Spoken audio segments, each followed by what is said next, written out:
Well, hey there, it's Catherine from CatherinePolar.com. In this video, we're going to use the Bloomin' Happy stamp set and the Good Things sentiment set. I love this kind of subway feel to these sentiments. They're a great focal point for any card, pretty much. We're going to use the Midnight ink, and we're going to stamp the sentiment in the bottom right-hand corner. I love this. You were made for something special. All it needs is a few fun leaves stamped around it.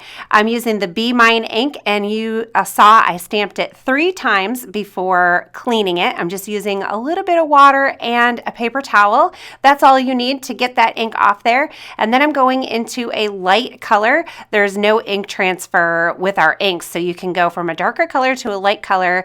Just rinse off your stamp, and very easily you can get a true color on your next color. So I use Grass Skirt and Melon Ice, and then we're going to use a little bit of Fiesta Blue. So I'm just kind of stamping a little rainbow of leaves around that sentiment, and that's about all you need to do. So I'm grabbing some liquid glue.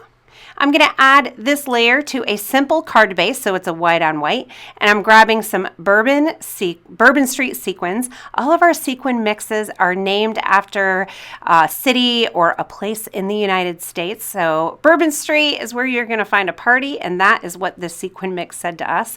So I'm just using my Quickstik tool. It's a little tacky, has a little tacky material at the end, and then you can pick up your sequins and you pull out the little poker thingy off the other end and use that to pull the sequin off of your sticky end. Does that make sense?